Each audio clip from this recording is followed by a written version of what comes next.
everyone, welcome back to the channel. One of the questions I've been getting asked the most is what guns I recommend using, especially for newer or more casual Battlefield players. Now if you watch enough YouTube, you'll find dozens of videos ranking every weapon from S tier to F tier, especially after each game update, which can be helpful to understand what guns have been buffed or nerfed. But I find the problem is that the best gun isn't always the best gun for someone who only jumps on after work or on the weekends. Some weapons are incredible in the hands of top players, but they're difficult to control, unforgiving if you miss your shots, or only really shine in specific situations. So in this video, I'm not ranking every gun in the game. Instead, I'm showing the weapons I think give casual players the highest chance of success. And these are the guns that are consistent, forgiving, and effective across most matches. I'll give examples for each gun class, and I'll also walk through my current loadout for each. So let's jump into it. First gun we'll highlight is the M433 in the assault rifles. If someone bought Battlefield today, this is probably the first gun I'd tell them to level up and progress. It doesn't really have a glaring weakness, the recoil is super manageable, the damage is solid, the fire rate is competitive, it handles well while moving, and it performs well across almost every map I've used it on. And that's why it seems to make everyone's list. If you look across all the different YouTube channels who are ranking their S tier weapons, this one always ranks at the top, even after all these different updates.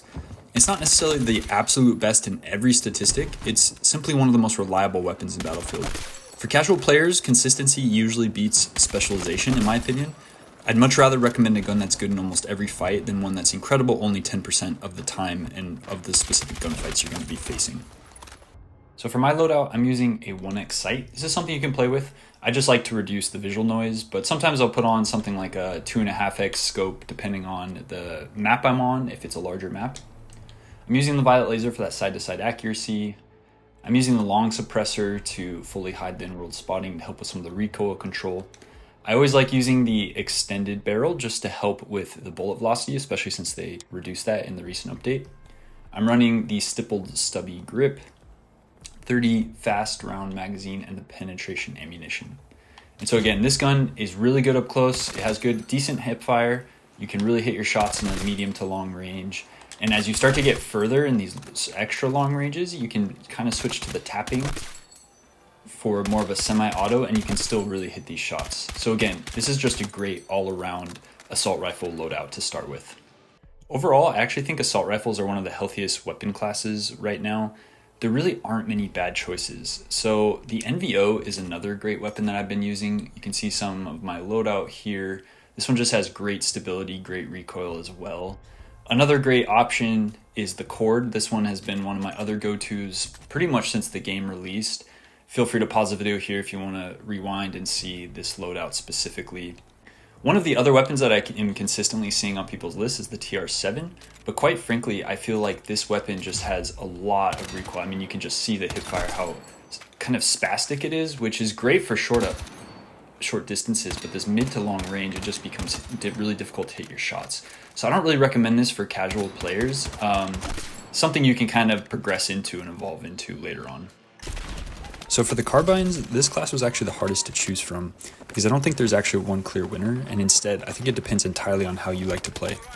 So for more aggressive players, I would recommend the M417A2. If you enjoy constantly pushing objectives, sliding into buildings, getting into these close fights, I think this is a fantastic choice. It hits hard and has an excellent rate of fire, and of course the trade-off here is the higher recoil. So you're going to need to control it, and that's why I wouldn't recommend trying to beam people across the map with it. Inside close to medium range though, this thing is a beast. So for this gun, I really like using the 1.75x scope. I actually like this scope on most assault rifles and carbines if you can unlock it. Sometimes it's pretty late unlock for some of these weapons. I pretty much always have the violet laser on. I have the standard suppressor here. I haven't actually unlocked any of the other suppressors, so we'll see. I may change those in the future. I have the extended barrel again to help with that bullet velocity, ribbed vertical grip specifically, 20 round magazine, lightweight ammunition. And again, this thing is just a beast up close. You can see there's a bit more recoil and spread, so you do have to manage that, especially for the longer distance, but it just feels really punchy and good. And you can still hit your shots longer. It just requires a little bit more finesse, and you're most likely going to miss some of your shots. For more controlled players, I think the SG553R is a great choice. If your style is a little slower, you like to hold lanes or support teammates, which usually comes with taking these medium range fights, I choose the SG. You still get excellent damage, but the recoil feels noticeably smoother and it's just simply easier to control. And especially for casual players, I think landing your shots is usually more important than squeezing out the absolute fastest theoretical TTK. My loadout here, I'm using the 1.75X again. Like I said, I like to use this whenever I have it unlocked. Always have the violet laser. Here I'm just using the flash hider, extended barrel for that increased bullet velocity. We're using the 6H64 vertical here, 30 fast round magazine, lightweight ammunition. And I think what you can tell from my different loadouts is that you can switch up the attachments as much as you want. It's really kind of figuring out what feels good for you. This SG just feels so good. You can play around with the different attachments and try to help with the longer range recoil if that's what you're interested in. But this is kind of one of my go-to weapons whenever I'm in a funk and I just want to feel good in the game. I'll come back to this. For the SMGs, this is another gun that I've been continuously returning to since the game came out, which is the SGX. I've loved this gun since launch, and even after the recent recoil update, I still think it's the best beginner-friendly SMG. Could you technically kill someone faster with another SMG? Of course, but most of those require getting extremely close while managing much higher recoil. And I think the SGX is different. It has enough stability that you can comfortably fight outside typical SMG ranges, and that flexibility makes it incredibly forgiving. So you can rush objectives and hold buildings, even challenge players at medium range. And that's exactly what I look for when recommending these types of weapons for casual players, and a gun that works in lots of situations instead of only one. So for this gun, using the 1.75X again, no surprise, the violet laser. I have on here the standard suppressor, extended barrel again for the bullet velocity. I have a low profile stubby grip, 30 round magazine, and standard ammunition. And again, this thing feels good close up. It feels good for longer range, mid range, and if you keep that semi-auto fire, you can even hit your targets all the way to the back. So this is just a really good, well-rounded SMG, and I highly recommend this to casual players. For the LMGs, I think there's a lot of great options, and this is one of those classes that's very much going to depend on your playstyle and what just feels good to you. But for me, the KTS 100 MK8 is just so stable and so good. And LMGs naturally play a little differently, of course. You're trading slower reloads, slower ADS speeds, and heavier movement for much larger magazines and better sustained fire. Out of all of them, though, I think this one is, or at least has always felt, the easiest to use. It doesn't have the highest damage, but that's not really why I recommend it. It's accurate, it's predictable, and it lets you lock down long sightlines without constantly fighting the recoil. And if you're trying to improve your positioning, LMGs are actually a great learning tool. Instead of sprinting into every fight, they encourage you to think ahead, find cover, hold angles, support teammates, and that's a great habit to build. For this gun, I'm using a bit of a deeper scope. Here I'm using a 2.5X. You can go higher even if you like. I just like the reticule on this scope. Using the violet laser again, here I'm using the long suppressor, the heavy extension barrel here. I'm using the 6H64 vertical grip, 60 round fast, and penetration ammunition. And so again, you can see the reticule is pretty nice here to line up your sights, but there is almost no recoil. So it's so easy to control that you can really hit your shots far in the back, especially in the semi-auto. This is just a great LMG and I highly recommend it. For DMRs, I'm actually not going to recommend one here, and this is probably going to upset a few people, but I just don't recommend DMRs to casual players. Every few updates I try them again, and every time I come back to the same conclusion.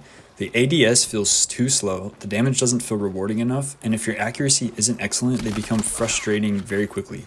Now obviously good players absolutely make these weapons work, I die to them often enough, but if you're someone who's still improving, I'd spend that time mastering assault rifles or carbines first. For snipers, I can't recommend enough the Mini Scout. This has been my favorite sniper almost since it released, and the biggest reason is that it's forgiving. The ADS speed is incredibly fast, the reload between shots is one of the quickest in the class, and that means if you miss, you aren't punished nearly as much. And so for casual players, that's huge. Most of us aren't quick scoping every engagement, we're going to miss, and the Mini Scout lets you recover pretty quickly. Even though it deals slightly less damage than some heavier snipers, practically speaking, you're still getting one-shot headshots, you're still getting two-shot chest kills. Unless you're consistently hitting limbs, you probably won't notice this difference too much. And so for me, the faster handling is worth far more than a little extra damage. The Mini Scout, I like to use the 8x scope just to get that real zoomed in view. I have the violet laser, doesn't really impact too much here. I have a compensated brake, extended barrel. I have the full angled grip here. 15 round magazine, and the standard ammunition. And this thing, the ADS, is just insane. It lets you line up quick, you reload fast, you can hit your shots close and far. I mean, this gun pretty much does it all if you're trying to get into sniping, and it's super rewarding if you're missing your shots. So if there's one takeaway from this video, it's really choose a gun that's reliable and feels good to you. One that fits your playstyle, one that lets you consistently land shots, because for casual Battlefield players, consistency wins far more gunfights than raw statistics ever will. And that's going to do it for this one. Leave a comment down below if you found this format of video useful, if you have any tips that have helped you improve along the way. As always, thanks for watching. If you enjoyed the video, consider leaving a like and subscribe if you want to see more. Be sure to spread some positivity, and I'll see you in the next one.